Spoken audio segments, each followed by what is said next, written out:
All right, welcome Teach Better family. We are back this week, and you might see a familiar face, someone who was missing for a little while, maybe over in the UK. I don't know, but Mr. Brad Hughes is back in action. It was so great to have you in the admin mastermind. Is it a little weird being back in the world of Canada?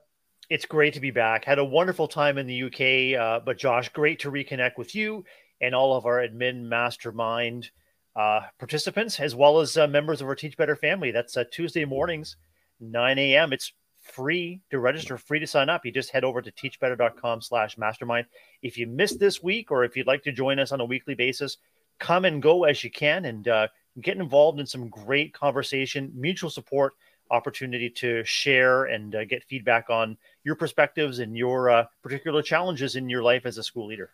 Yeah, I love it. And we're going through this topic, maintaining our momentum in the month of August. And we've already had a couple sessions already on this topic, but today was extremely powerful. We only had 3 questions this week, but the chatter and the conversation was extremely rich. And I'm super excited to talk through, some of the things that we discussed. We did kind of a fun little would you rather type situation with, would you rather have a motivational mentor who's keeping you accountable, but also applying pressure, or having a robotic assistant that gets things done, but maybe lacks the personal touch that's needed. And it was really fun to hear the different perspectives of why one would be better than the other or what is needed for that personal thing. But the reason I asked that was because it was really a bridge to get to the first question, which was, what are some effective strategies you have used to maintain momentum during challenging times as a school leader? So, Brad, what were your takeaways from what was shared for that question? One takeaway for me, Josh, was how the changeable nature of our roles in each of our school buildings can interrupt or challenge the momentum that we're trying to achieve. And so I think of our previous conversations through Admin Mastermind, Josh, on what our operational priorities are and what our strategic priorities are as the foundation of why we do what we do. It all comes down to improving kids' lives. They're improving their learning lives, improving the relationships with with one another and with us as faculty members, and also strengthening our school community. So when we think about momentum, any small shift, any learning that we're engendering, anything that we're realizing or anything that we're bringing about, it can be about that small shift that's reaching us towards those goals of improving kids' lives. And momentum can be so tenuous, can it? I mean, something can happen unexpected that can kind of shift your immediate perspective and lead to a sense of urgency. But continuing to come back to those foundational priorities, your operational goals and your strategic goals, as we've discussed too, is key. So maintaining momentum was a key part of our conversation today. And I'm wondering what's coming to mind for you in terms of our admin takeaways.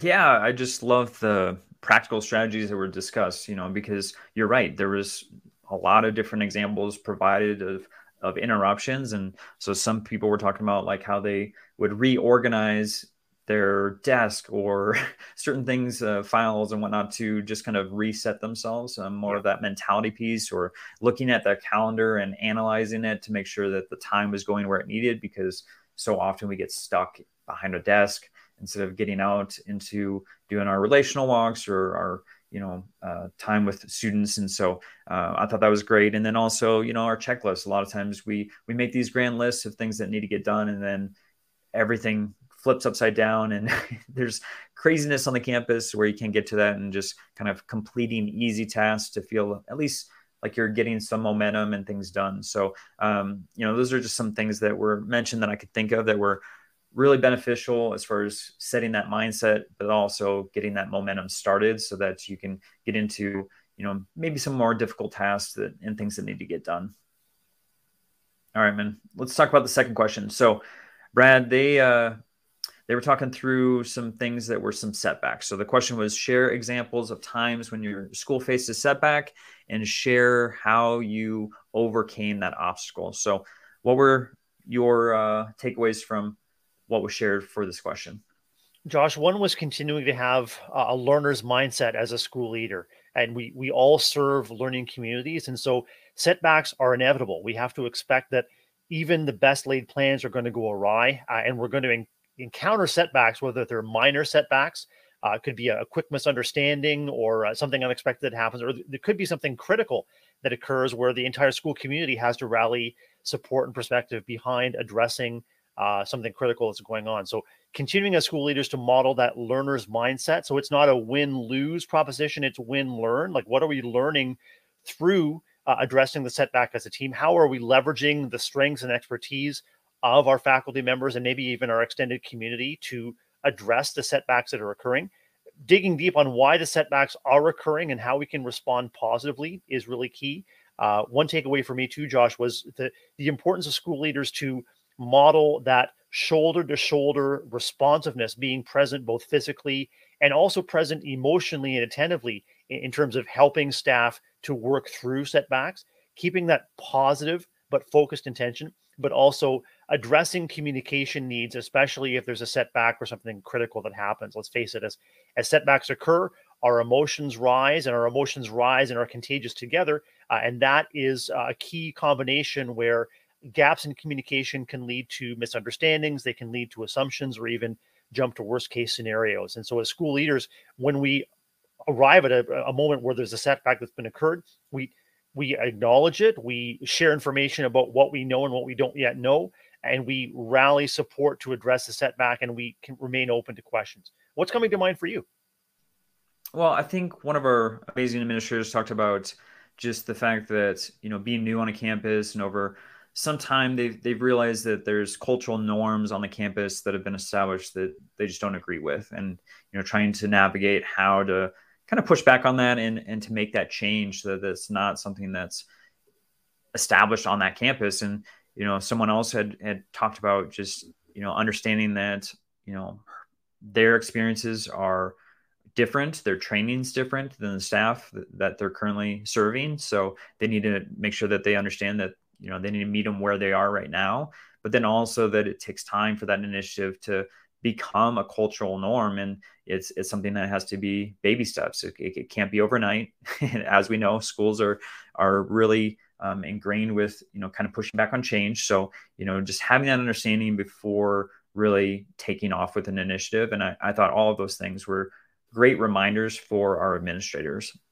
I'm wondering too, if we're introducing new initiatives, Josh, I'm wondering too how we can reassure our faculties and our communities that we are together with them as we're learning through new initiatives. I wonder how many of our educators have experienced sort of gotcha leadership or fault-finding leadership when there is a setback.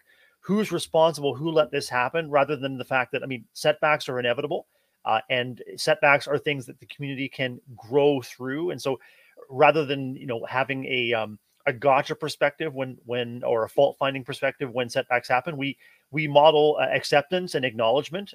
If there are consequences to work through, then we work through them with our faculty and with our reports. But above all, we want to make sure that any new initiative that we're leading, in order to keep the momentum, we have to earn and then to continue to re-earn and gain that trust that we're going to progress through those new initiatives together. I love it. Such a great point. So, Brad, we ended the conversation with a fun, creative conversation, which was on sharing creative ideas for team building activities. And I don't know about you, but I've seen a lot of social media posts lately about like things not to do and like, please don't make us do this again. So I wanted us, as far as an admin mastermind, to find some creative ways to make sure that we're having our staff get to know each other a little bit, but also creating a momentum for our ongoing initiatives. And we had some fun and creative ideas. So what was shared during this question? One thing that was shared was the dichotomy that school leaders experience between the tension where we feel that educators may simply want to be left alone to do what they need to do to get their own tasks done to start the school year, to make sure that they are welcoming their classes in effectively and supportively. But also it is key that we as school leaders and as school communities are strengthening our network of educators, strengthening both the professional and the educational knowledge of whose superpowers can support kids in terms of their learning and in terms of their social emotional needs. And so it doesn't have to be, I don't think, an either or prospect that our masterminders kind of echoed. It doesn't have to be team building, icebreakers, and raw cheerleading. at the expense of important opportunities to get what has to get done. I think as school leaders, we just acknowledge that tension. Hey, we are all preparing for an exciting school year. All of us has an opportunity to do what we need to do to make sure we have our own ducks in a row, but we can't let these opportunities to strengthen our network go to waste. So one key takeaway for me, Josh, was how the school leader can involve staff members in what might work for you. What would make this 90 minutes of time effective for you, whether it's a faculty meeting to start the school year or taking a look at school data. Like, if you were to leave this 90 minutes together with X, Y, or Z, what might that be? What might work for you? And finally, how can we involve our faculties in creating those opportunities so that they're hopefully more meaningful than not, more practical than not, and more memorable than not? We actually have an opportunity to have people leave meetings feeling not only that was worth my time, but excited for more. Yeah, I loved just how they were talking through communicating, okay, this is a strategy that we're going to do with you all, but this is something that we want you to implement in the classroom also. So it felt like twofold, that it wasn't just a waste of time. It was something that was a part of the initiative that they were trying to construct on the campus, but then it was also something that was a tool that the teachers can use in addition. So it felt like there was more meeting, because so many times, and I know, Brad, you probably have gone through this. I know I have myself. You've gone through a PD session. They make you do some type of weird activity, and you're just like, what's the point of this? I don't understand.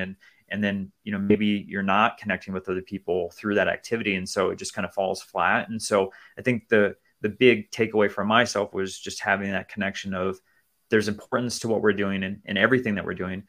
It's great to connect with your staff, but then also to find that balance so that people aren't uncomfortable with whatever activity that you're building. And it was really fun to hear from Ray and Katie too, because they were sharing about, where we were just not too long ago. What was that? A year ago, last summer, with our retreat and some of the fun, like crazy games that we did that really strengthened our team. Strengthening the team is an opportunity that we have to invest in. And just like you said, it takes intention. It takes being clear on our instructional and our community priorities as school leaders, but also, taking every opportunity we can, Josh, to peel back those layers of why we're doing what we do, and inviting feedback. I mean, if our faculty meeting results in a setback or misunderstanding, we want to make sure that we are open to learning through that process. And how can we make it better? And how can we make it better by leveraging each other's superpowers or strengths to grow the kind of learning community that we desire and that our kids deserve? Yeah, I love it. Well, we're going to continue this conversation with maintaining our momentum for the month of August. So if you weren't able to be there for the last meeting here, please make sure that you join us next Tuesday. Your voice is important. And I don't know about you, Brad, but I feel like I learn something every week with this group. That's phenomenal conversations. I also want to mention that we have an Administrator Summer Live series on YouTube. So since you're already on the channel, jump over there. I had the wonderful opportunity to be with Brad Hughes as we talked for about an hour on an important topic, but we also had 3 different videos for the series specifically for administrators. So I want to highlight that. So make sure you head over there for that free PD on YouTube. And then, of course, just join us for every recap and for each meeting every Tuesday morning. And Brad, I just appreciate you so much and being the co-facilitator in this conversation. Appreciate you so much too. And a moment of appreciation for all of our admin masterminders that are able to attend Tuesdays. I mean, this work is no joke. It's time intensive. It's energy intensive. It's emotional. It's passionate. And so when we have an opportunity to come together, even for a few minutes each and every Tuesday, it's meaningful for all of us. So thank you to those that have attended, and a huge invitation to those that haven't yet attended. Come and join us. It's time well spent and a network worth growing. So, and thanks to you, Josh, for spearheading that and for this opportunity to recap. I love it. So if anyone needs any support, please make sure you reach out to Brad Hughes and myself. We are always here for you. And that goes for the Teach Better team. Can't wait to see everyone on Tuesday. And I hope you have a wonderful week.